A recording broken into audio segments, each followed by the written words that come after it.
안녕하세요. 그로스 리서치입니다. 11월 14일자 방송에서 못다한 이야기 출발하도록 하겠습니다. 첫 번째 체크 포인트는 SKC의 자회사 SK넥실리스가 차세대 원통형 배터리용 V동박을 개발했다는 소식입니다. 그래서 이 동박 같은 경우에는 4680 배터리 이쪽으로 납품을 좀 할 것으로 보이고요. 기존 제품 대비했을 때 늘어나는 요 비율, 연신율이 기존보다 한 30% 정도 높아진, 성능이 좋아진 그런 제품이라고 합니다. 그래서 가장 핵심적인 내용은 이거인 것 같습니다. 본격적인 양산이 내년도에 시작된다는 얘기입니다. 그래서 요 개발을 완료했다는 것과 요 양산을 한다는 건 약간 다를 수 있는데, 통상적으로 그 다음에 일반적으로 제조업체들이 어떠한 제품들을 개발을 완료했습니다, 이럴 경우가 있고요. 본격적으로 양산에 들어갑니다, 이렇게 표현할 때가 있습니다. 그래서 여러분들이 가장 중요하게 보고 그나마 좀 믿을 수 있게, 그 다음에 실적과 연동해서 볼 수 있는 건 바로 이 양산과 관련된 부분들입니다. 어떤 특정 제품이나 또는 특허 이런 것들 다 개발을 무언가 하기 위해서 진행이 되는 단계들입니다. 그러다 보니까 제품이 한 개라도, 샘플이라도 개발 완료가 되면은 개발이 완료가 된 겁니다. 그래서 이런 것들을 좀 헷갈리시면 안 됩니다. 대량 양산으로 들어가야 기업은 돈을 벌기 때문에 양산이 된다는 점, 이거를 주목하시면 될 것 같고요. 국내에선 LG 에너지 솔루션이 업계 최초로 4680 배터리 생산을 위해서 공장을 신축할 예정입니다. 따라서 SKC가 아마 LG 에너지 솔루션 쪽으로 이 동박을 공급을 하지 않을까 예상이 되고요. 원래 원통형 배터리는 국내에서 삼성 SDI가 좀 더 잘하고 있고 강점을 가지고 있습니다. 그래서 아마 삼성 SDI도 이 4680 배터리 양산을 준비하고 있을 건데, SKC 입장에서 볼 때는 고객사가 삼성도 고객사이고 LG도 고객사이기 때문에 양사 모두에게 공급할 수 있으니까 이 신제품이 향후에 매출이 좀 많이 늘어나지 않을까 조심스럽게 예상을 또 해볼 수 있겠습니다. 네, 두 번째 체크 포인트는 CJ제일제당 그룹사 관련된 이슈인데요. 미래 식품 사업을 위해서 조직을 좀 개편을 한다, 이런 걸 발표를 한 것으로 보이는데, 기존에 식품, 바이오, 피드 앤 케어라고 해서 이렇게 3개 사업부가 있었는데, FNT라고 해서 푸드 앤 뉴트리션의 이 사업부를 신설을 좀 하게 되었습니다. 그래서 총 4개 사업 부문으로 조직을 좀 구성한 것으로 보이고요. 이 FNT 조직은 미래 식품 소재 개발, 영양 솔루션, 대체 단백, 배양 단백 등 각각의 사업을 좀 확대를 좀 해 나가면서 결국 기업은 돈을 벌기 위해 존재를 합니다. 그래서 연간 1조 원 수준의 매출을 향후 3년 뒤인 2025년에 2조 원 이상으로 매출을 좀 확대한다, 이러한 목표를 좀 가지고 조직을 좀 개편한 것으로 보입니다. 지금 연말로 다가오고 있기 때문에 이렇게 조직을 개편을 하면서 쉽게 말하면 부서 이동도 있을 거고요. 사람, 조직들 다 이동을 하다 보니까, 그리고 어떤 물리적인 공간 이런 것들도 다시 개편을 좀 해야 되기 때문에, 그리고 개편된 이후, 자리가 세팅된 이후에 다시 또 자리를 잡는데 한두 달 정도의 시간은 필요하니까 아마도 내년부터 본격적으로 이 사업부도 열심히 좀 일을 하지 않을까 예상은 좀 됩니다. 그리고 11월 14일 방송을 하는 시간대에는 아직 실적이 나오지 않았었는데요. 3분기 실적이 좀 예고가 되어 있었습니다. 시장에서는 영업이익 대략 한 5,124억 정도 예상을 했었는데, 실적은 장 끝나고 발표가 되었어요. 그래서 영업이익 4,842억을 좀 기록을 했다, 이렇게 발표를 했습니다. 물론 작년 같은 기간 대비했을 때 영업이익이 11% 이상 증가를 했지만, 가격이 오른 그것에 비해서는 영업이익이 생각보다는 많이 나오지 않았습니다. 그래서 시장에서 추정했던 어떤 컨센서스보다 좀 하회하는 그런 실적을 발표한 것으로 보입니다.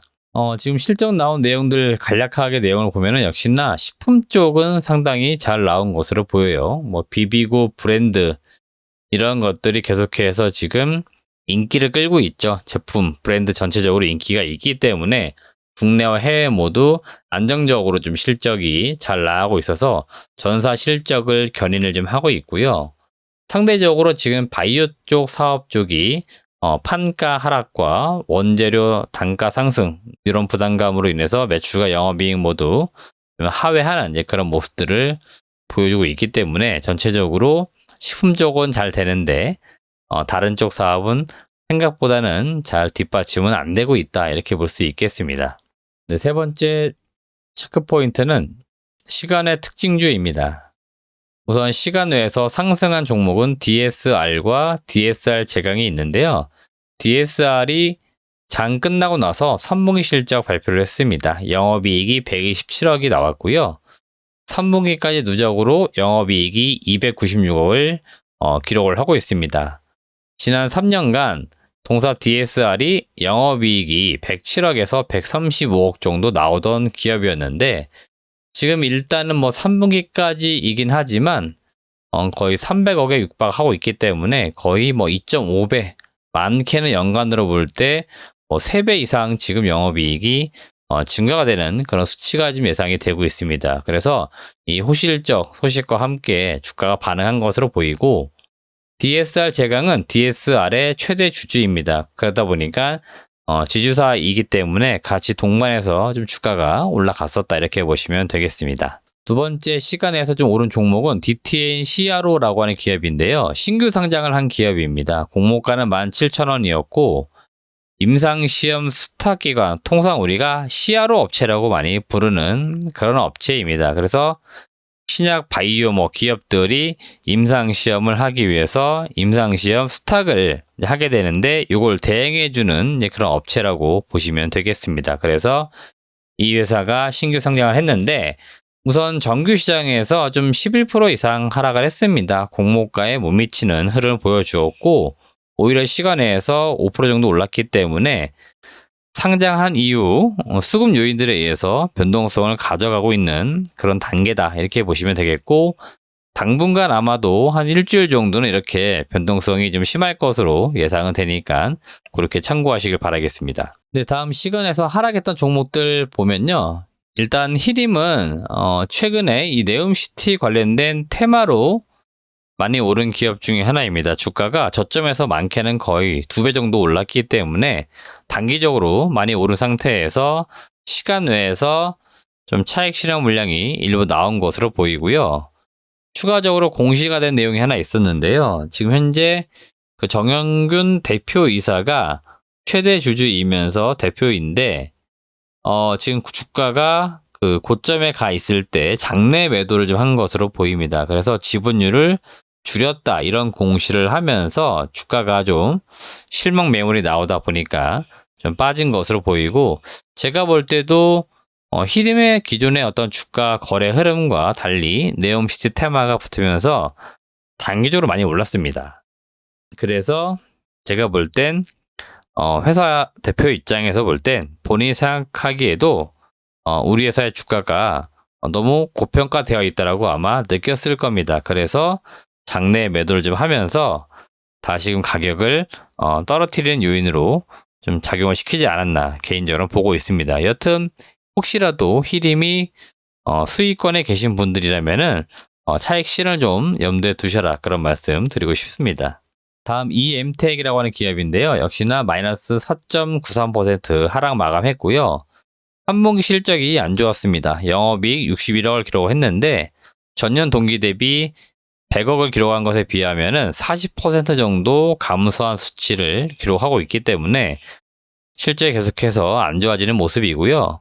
올해 들어서 분기 단위로 봐도 1분기 이후에 꾸준히 실적이 지금 떨어지는 모습입니다. 그래서 무언가 고객사로부터 물량을 지금 못 받고 있기 때문에 전체적으로 실적이 좀 떨어지고 있다 이렇게 좀 보시면 될 것 같습니다. 역시나 실적 시즌이었기 때문에 실적 이슈 이게 좀 주가에 영향을 주고 있다 이렇게 보시면 됩니다. 오늘 시장 공략주로 첨보 말씀을 드렸고요. 첨보는 11일 분기보고서 공시를 했고요. 매출액이 846억, 영업이 153억 기록을 하면서 시장에서 추정했었던 실적이 영업이익 기준으로 볼 때 149억 정도였는데 일단은 시장 기대치보다 상회하는 좋은 실적이 나왔습니다. 그래서 호실적과 함께 주가가 오르는 모습을 오늘 시장에서 보여줬고요.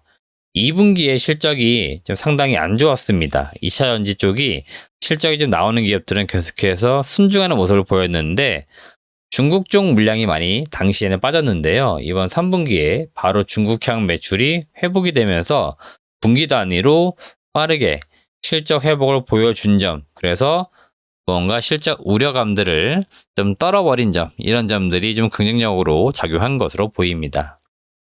여튼 올해 실적도 좋긴 하지만 아마 내년도 더 많이 좋을 거기 때문에 시장은 그다음에 일반 기관 투자자나 외국인 투자자들은 내년도 실적에 조금 더 집중하고 있다, 이렇게 보시면 됩니다. 우선 2023년도 본격적인 성장 구간에 진입할 전망이다, 이렇게 증권사에서 많이 이야기하고 있고요.